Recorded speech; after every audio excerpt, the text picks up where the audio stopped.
As we continue to bring you reaction, joining me now from our parliamentary studio is Lawson Naidoo. Well, he's with the Council for the Advancement of the South African Constitution. Lawson, thank you very much for your time this evening.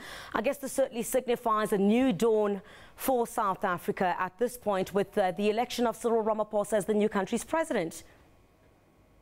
Indeed it does. I think it marks a break from the disastrous presidency of Jacob Zuma that came to an end yesterday.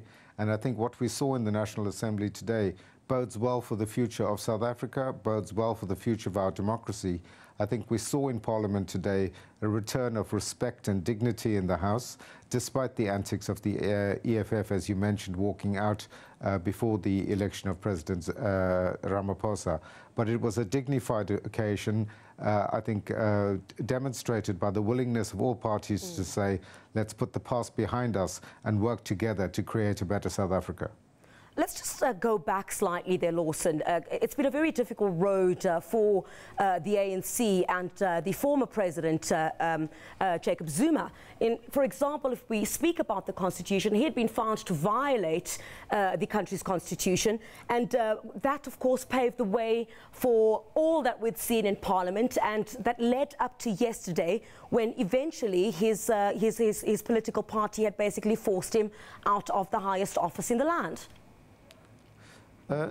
Well, you know, President Zuma had consistently broken his oath of office, failed to put the interests of the country first. He was found wanting by the Constitutional Court on more than one occasion, and he had lost the support of vast majority of South Africans, of political parties, civil society groups, and finally lost the confidence of his own political party, the ANC, and was therefore forced to resign yesterday. So I think that is a victory for democracy, because it meant that we fought for the rule of law, we fought for constitutional values and principles, and ultimately President Zuma, as I say, was found wanting and had to vacate office. How does one then restore that?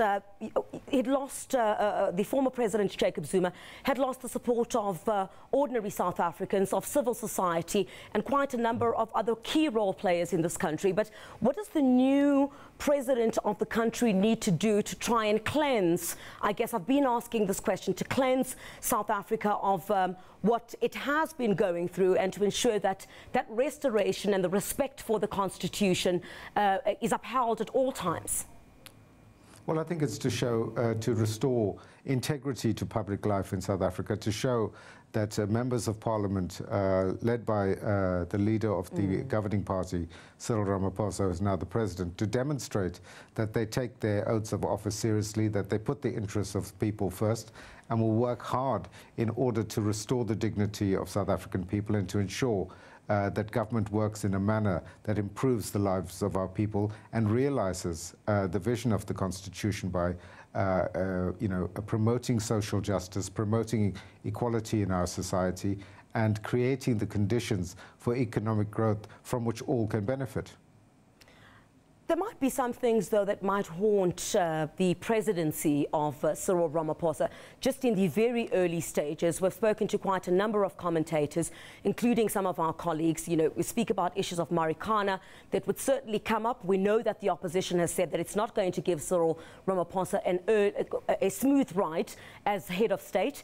And some of the key issues, perhaps, that you think he would need to address, if we look forward to the State of the Nation address tomorrow, some of the key issues that you think perhaps he might need to get out of the way to perhaps assure South Africans and perhaps deal with an opposition that says it's not going to give him a good time, and perhaps on issues relating to the Constitution, what are some of the key issues in terms of pledging allegiance to the people of South Africa do you think that he needs to speak about in tomorrow's State of the Nation address? Well, I think he needs to set the environment for how institutions of governance, organs of state, the NPA, I'm thinking of in particular, Hawks, the South African Revenue Service, state-owned companies, how he's going to restore their constitutional mandate, how he's going to restore good governance to state-owned companies, and to enable South Africans to believe once again that democracy works for all of us and not just for those that are closely connected to the president, as happened in the past. and that this is going to be a process of rebuilding trust in government, rebuilding trust in democratic politics, and getting South Africans involved. I think one of the things we've seen in the last couple of years is an increased involvement of civil society and ordinary citizens taking a keen interest in what is happening, and it is through the efforts of those people that we've been able to rescue, I would say, our democracy from the abyss that Zuma had taken it into. So I think we all need to work together, but it's not a free ride for Cyril Ramaphosa. Members of Parliament need to hold him to account for the promises that he is likely to make in his State of the Nation address tomorrow, how he's going to turn around the economic trajectory of South Africa, create the conditions for increased investment, create the conditions for job creation, but also, on the other hand, serve the interests of ordinary South Africans by ensuring access to quality health, education, and so on. So it's a difficult balancing act for Cyril Ramaphosa. The expectations are high at the moment, and he's going to have his task cut out for him in terms of balancing those challenges. Some have mentioned that there's a new broom that's sweeping clean.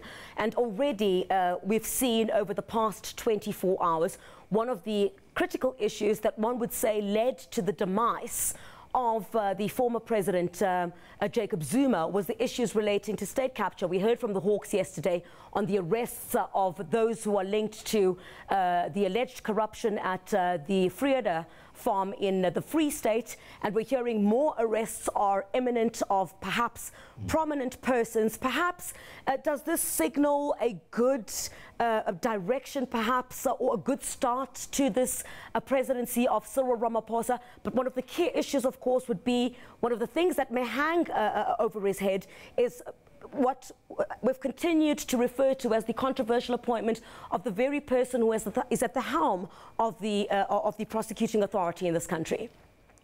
Well, I think it's been an encouraging start to see that arrests have finally been made as a result of issues around state capture, with the appearance in court of a number of suspects in the Free State today, the fact that the police are now looking for other suspects in that matter. But I think, we can't say that it's game over yet. There's a long way to go. President Ramaphosa is going to have to manage tensions within the ANC. So although they put on a united show of force today, we know, arising out of the ANC's conference in December, that there remain divisions with the ANC, and he's going to have to manage those divisions going forward. These allegations of state capture strike at the heart not just of the involvement of former President Zuma, but also of Minister Mosebenzi Zwane, who interestingly was not present in the House today, strike directly against the ANC Secretary General, Ace Magashule, the Premier of the Free State. So, we want to see the rule of law applied, and the NPA acting as its mandate says, without fear, favour or prejudice. I think South Africans have lost confidence in the ability of the National Director of Public Prosecutions, Mr. Abrahams, to carry out that function, and we hope that soon after the Constitutional Court confirms that his appointment was invalid and should be set aside, that President Ramaphosa will be able to appoint a person of integrity to lead the NPA, so that we can begin to have confidence once again in the criminal justice system. But many, I guess, would say, just before we wrap up there, Lawson, is that perhaps those that have been arrested don't really speak to perhaps those who have been at the higher echelons, or accused rather of involvement in corruption, such as the allegations that are being made with the Vrede farm incident, as well as state capture. We're yet at this point. We also heard from the Free State Premier, Ace Magashule, this afternoon, who said basically his hands were clean, and this was basically a departmental matter. But we know very well that his son is believed to have very close ties with the business ties with the Gupta family. Indeed, and as we've said, this is the start of a process of bringing people to book and holding them accountable for what they have done wrong. But, the Zondo Commission of Inquiry, the Judicial Commission of Inquiry into state capture, is likely to get underway very soon, we hope, and will reveal more evidence of wrongdoing by the, people in state capture. And therefore, we hope that the NPA will act swiftly in those cases to arrest those perpetrators and put together the necessary evidence to conclude successful prosecutions of anyone that has been involved in state capture. So, this is the start of a process. process. I think as civil society we need to keep our eyes on the ball and make sure that that Commission of Inquiry does in fact achieve the goals that I think South Africans expect from it. Lawson Naidoo from CASAC joining us from our studio in Parliament. Thank you very much for joining us this evening.